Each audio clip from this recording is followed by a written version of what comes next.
Now back to Inside West Virginia Politics with Mark Curtis.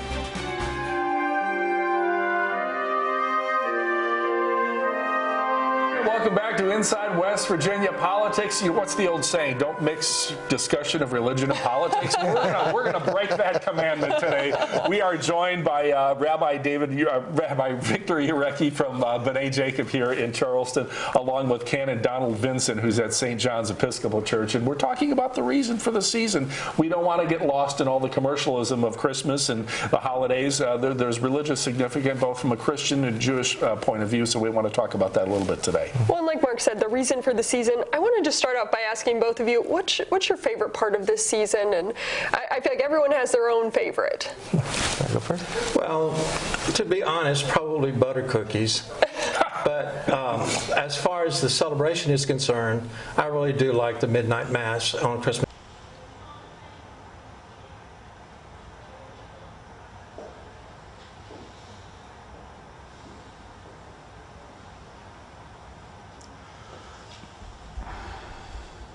It's always been a special time for me, and that's what it's all about for me personally.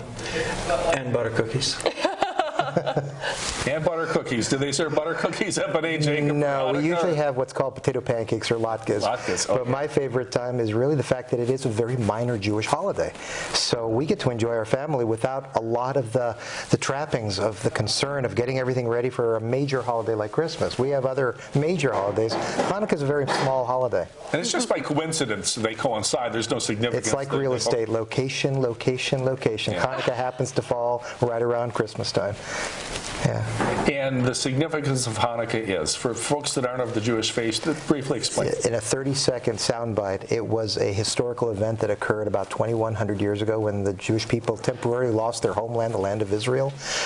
The Greeks had taken over, defiled the temple. For 3 years, they led a rebellion against the Syrian Greeks, recovered their independence, established the temple again, restored the temple, lit the menorah, the candelabra.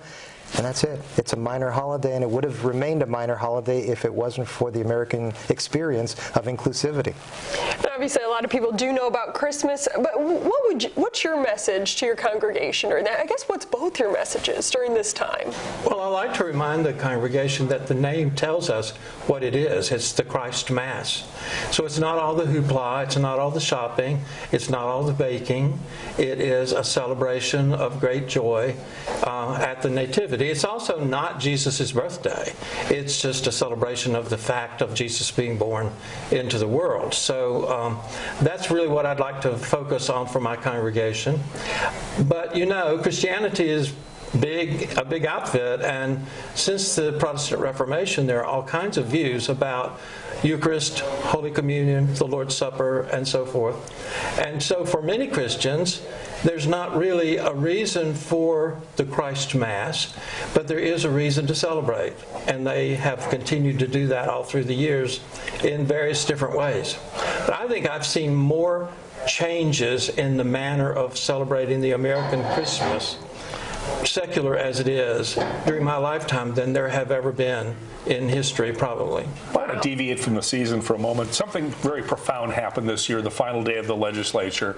You, as a Jewish rabbi, came with Bishop Klesmeyer from the Episcopal Diocese, and one of the elders, or one of the people in charge of the Islamic Association of West Virginia. You did a joint prayer, the three of you, to open the House of Delegates today. Talk about that moment and why that was so important. Sometimes we talk about the differences of our faiths, but sometimes the commonality is important. We share so many things in common, especially the monotheistic traditions.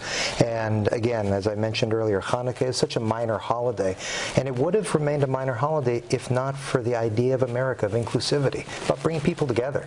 That prayer was a symbol of really what America is all about, that we come together, especially in moments of tension. Religion can be a source of goodness, a source of blessing for everyone.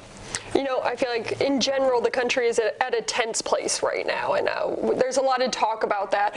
How do you guys both recommend to your congregation to bring people together, especially during this time of year when it's so important? For me, it's conversations. It's about engagement. Again, the very fact that you have a minister and a rabbi talking together, thanks to you, that's what we should be doing a lot more of.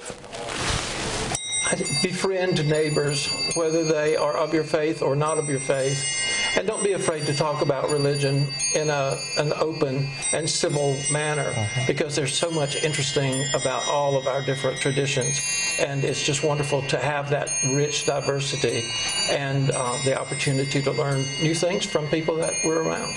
And we're going to let you have the final word, because we're hearing all the beautiful chimes, the cuckoo clocks or alarm clocks inside the governor's mansion here at the Capitol. We want to thank Canon Donald Vinson from St. John's Episcopal Church here in Charleston, and Rabbi Victor Urecki from B'nai Jacob. God bless you both, and have a wonderful holiday season. And Merry Christmas to both of you and to you. And Happy Hanukkah.